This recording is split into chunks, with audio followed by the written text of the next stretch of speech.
welcome back to EDH Deck Building. I am your host, Demo, and doing some more spoilers for Modern Horizons 3, talking about some of the new commanders coming out, which is interesting. I mean, as we all know, every set is for Commander now. This is a Modern Horizons set, and I believe they actually have Commander precons in a Modern Horizons set, which is kind of funny. And also, of course, a ton of legendary creatures in a Modern Horizons set, which is obviously for the Commander players, because I don't know if anyone's playing any legendary creatures in Modern. I mean, there's probably a few, but it's probably exceedingly rare that you see legendary creatures in Modern. Unlikely that any of these will get played in Modern, but they certainly are going to see play in Commander.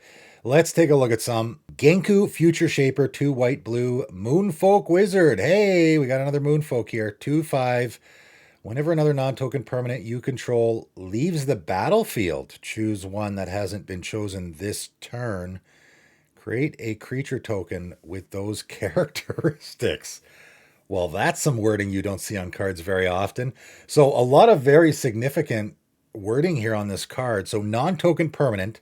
It's a leaves the battlefield, so blinking will work here, obviously, and blue and white are the best colors for that. You're going to create a creature token with those characteristics. So it's going to be a 2/2 white fox with vigilance, or a 1/2 blue moonfolk with flying, or a 1/1 black rat with lifelink. That's weird. Okay, that's the fox and the moonfolk. I'm like, okay, rats in blue and white. I definitely think that's the one that's going to be chosen the least, although it is lifelink, so that is significant.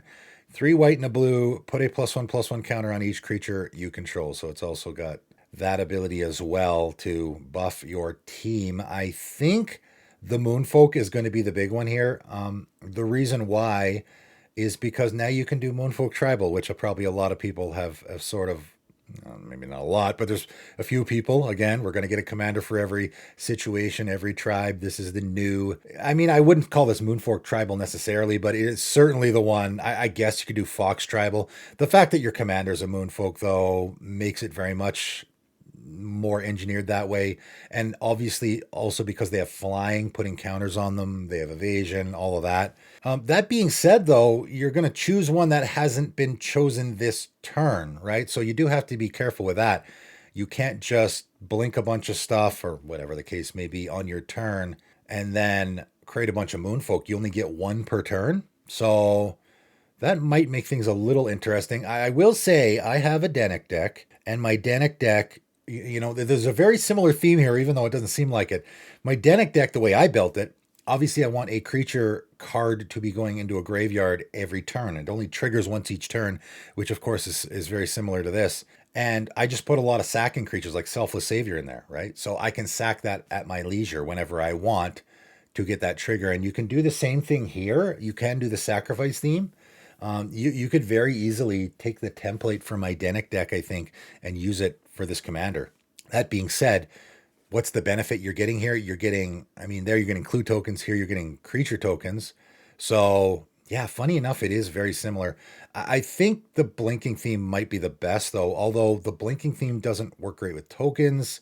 You're going to want to do either a sacrifice theme, which isn't great in blue and white, but it does definitely work, as I can attest to, or the blinking theme here, I think. And then likely, I guess you could do Moonfolk or Fox Tribal. Or you could just make tokens. Just spit out those tokens. Certainly an interesting one for sure. Disa the Restless, 2 black, red, and a green. So a Jund Commander, Human Scout, 5/6. Whenever a Lurgoyf permanent card is put into your graveyard from anywhere other than the battlefield, put it onto the battlefield. Okay, so you have a Lurgoyf card and it's put into your graveyard from anywhere other than the battlefield. Put it on. Okay. So, boy, that seems really good, right? Whenever one or more creatures you control deal combat damage to a player, create a Tarmogoyf token? Really?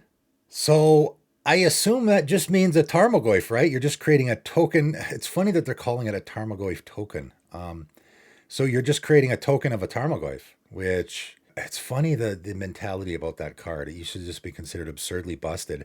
I don't even know if it's played in Modern anymore, which is kind of funny. It certainly is not played in Commander very much because what it does is not a, it's just a vanilla creature, and a big vanilla creature is not very good in the Commander format. However, there's a lot to analyze here. Whenever a Lurgoyf permanent card, and I'm wondering how many Lurgoyfs there are. I don't think there's a ton. So getting this first trigger might be a little difficult here. I think they've printed a bunch more in this set, though. I will say that. So you're putting it into your graveyard from anywhere, and of course, probably you can mill yourself, but discarding is probably the easiest way, right? That's a really powerful ability. Again, Lurgoyfs are not really, really good in the Commander format, though. It's not like you're cheating Eldrazi into play here, so it's good. It certainly is good. You can just very easily have any discard outlet, and just I discard that card, and then it goes directly into play. That seems pretty good. You'd have to find some other way to take advantage of it. Again, just having a Tarmogoyf in play in Commander is it's okay, but I would like to find some other way because you could really get into some shenanigans here, right? Whenever one or more creatures you control deal combat damage to a player, create a Tarmogoyf token. Okay. That is okay. I really want to build around that first ability, though. Like, what I want to do is figure out some sort of loop I can get into where, man, I discard something and then it goes into play. I get some benefit off of the discard, which obviously there's lots of ways to do that, bone miser or whatever. And then I would have to bounce it back to my hand. Bounce it back to my hand, discard it again. Or maybe I could. Maybe milling is easier. Maybe I could mill it and put it on top of my library, mill it again. Maybe you could do that. Like you could do Haunted Crossroads. It's a really easy way to. There's definitely some shenanigans you could get. I can assemble a really funny combo here with like Maskwood Nexus, of course, because Maskwood Nexus is going to make all your stuff into Lurgoyfs. The second ability is good, but that first ability's got some power behind it. You could definitely get into some really interesting scenarios there, I think. Pretty neat. Obviously, Lurgoyfs aren't super popular. You're almost never going to see a Lurgoyf in a Commander game, I don't think. So, yeah, it's unlikely. So, it's definitely interesting. Again, now we have Lurgoyf tribal, so we're going to get a Commander for every tribe eventually. This is an interesting one, certainly. The question is, are you going to put your Hans Eriksson in this deck? Right? If anyone gets the reference. Okay, let's move on. Jyoti Moag Ancient 2, green, blue, elemental 2/4. When Jyoti Moag Ancient enters the battlefield, create a 1/1 green forest dryad land creature token for each time you've cast your commander from the command zone this game. Man, they really just don't want to get away from the whole Simic landfall thing, hey? Here's another one. But you're creating dryad arbors, obviously, right? They're affected by summoning sickness, of course. At the beginning of each combat, land creatures you control get +X until end of turn. Wow. Where X is Jody's power. Okay. Yeah, that's pretty good. Did we not just get a commander like this, though, that's doing the land? We did, right? I'm pretty sure my patron has a deck that is that commander, and he gave us a pretty good spanking the last game I played against them. So, very similar. Again, just seems like another Simic commander that's doing a whole lot of the same that we've already seen. It's doing the lands thing. It's neat that you are creating. I'll just say, you cast your commander for the first time, you get one Dryad Arbor. Woohoo, right? And I realize that's ramping, but they are like, for me, let's get into some deck building strategy here. I don't put Dryad Arbor in any of my decks. I know for a lot of people, they just auto include Dryad Arbor in their deck because it's a good creature that's also a land and a creature, and but it dies to board wipes, right? It's like are you replacing a land in your deck with a Dryad Arbor? Then someone casts a Blasphemous Act and you're down a land as well, right? I say the same about artifact lands. I see people just put artifact lands in their deck for no reason at all. You're just losing your lands to a Bane of Progress or a Vandal Blast. Why would you do that? Like, obviously put it in your deck if it fits the theme. You're doing an artifact theme. If a Dryad Arbor, put in your deck if there's a very specific reason you want to do that. Dryad Arbor is just not that great in the Commander format. I would only play it where it is absolutely necessary. And the same is true here where, yeah, I can get into, and maybe you can, I don't know, you're casting your Commander from the command zone. So you got to send it back to the command zone and then cast it again. And, it's like, okay, all I'm getting out of it is a couple Dryad Arbors, and Dryad Arbors are, again, they're just okay. And they can die to board wipes and stuff. The more I think about this guy, the more I'm like, Not great. And the other one, again, that commander we just got, I think doing the land creature thing is likely better than this. I mean, man, they've really been spitting out some duds in Simic colors lately, I think. Okay, moving on. Coram the Undertaker. One, a black, a green, and a red. So another Jund commander, human warrior, 05, which guaranteed means it's going to have some ability that gives it plus X plus O until end of turn. So Coram the Undertaker gets plus X plus O, where X is the greatest power among creature cards in all graveyards. Okay, so it's not until end of turn. It's always that way. That is, okay, pretty good, I guess, where X is the greatest power among creature cards in all graveyards. Yeah, I mean, that's all right. Could be really good. You can definitely do the entomb thing, where I entomb my, what's the creature with the biggest power? I don't know. In Jund colors, I mean, it has to be able to stay in your graveyard, obviously, right? I'll throw it out there, whatever that creature is. Whenever Coram attacks, each player mills a card. Okay, a card, okay. During each of your turns, you may play a land and cast a spell from among cards in graveyards that were put there from libraries this turn. Okay. Uh, yeah, that's not really blowing me away. It's really doing a lot of the same things we've seen so many times before. I mean, it's doing it a little bit differently, I guess, but not really, right? You're during each of your turns, so only on your turn you may play a land and cast a spell from among cards in graveyards. So I mean, you can play your opponent's stuff. Sure. Yeah, we already got lots of commanders that are doing that. I mean, I guess not in Jund colors.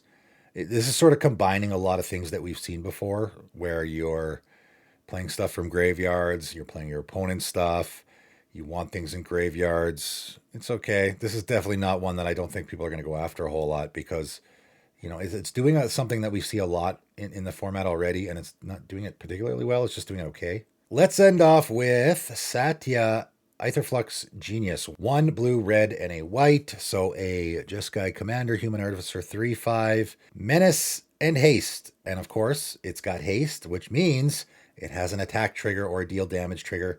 Whenever Satya Aetherflux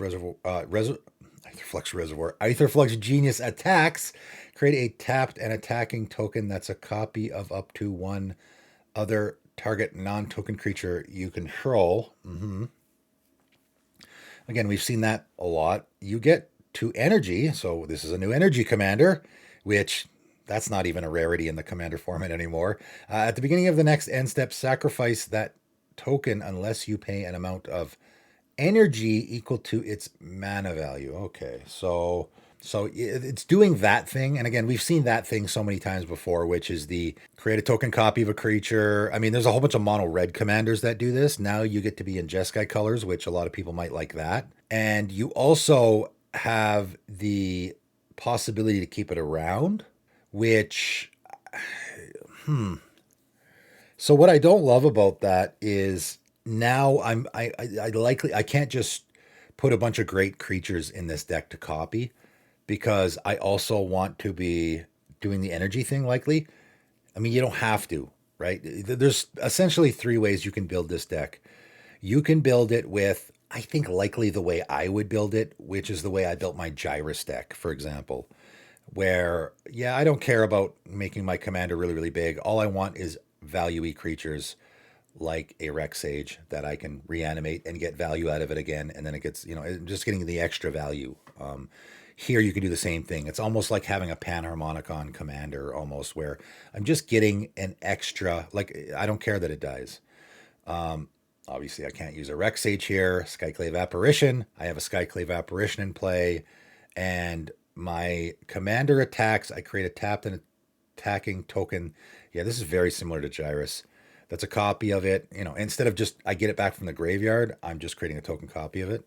So that's probably better. It comes into play. I get that great ETB and then it goes away. I don't need to pay the energy. And again, if I was doing that, what I then would do, because I'm collecting energy, I get 2 energy every time I attack. I'll just put a Aetherworks, in here, right? Put one of those. A card I haven't seen in forever.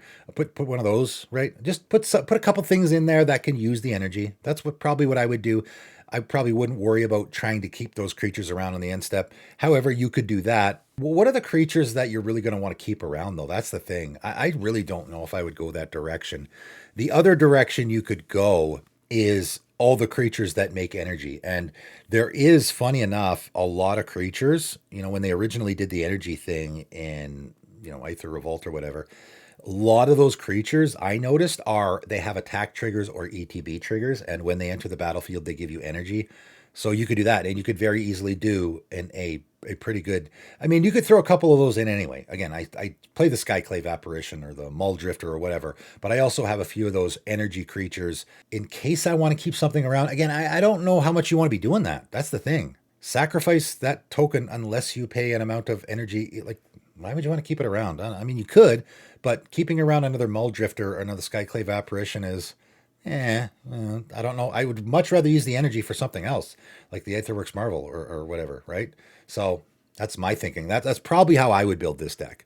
I would build this deck where I just have all those creatures that I want to be copying, and they're attacking as well. And then I just sit there collecting energy, and then I use the energy for something else. That's how I would do it.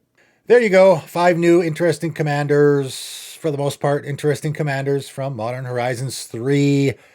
I think this will probably be my last spoiler video. There's going to be a ton to talk about, so I'm definitely going to be making at least a few more videos for this set once the entire set has been spoiled. Stay tuned for that. You guys let me know what you think of these new commanders in the comments below. That is it for today, though, and thanks for tuning in.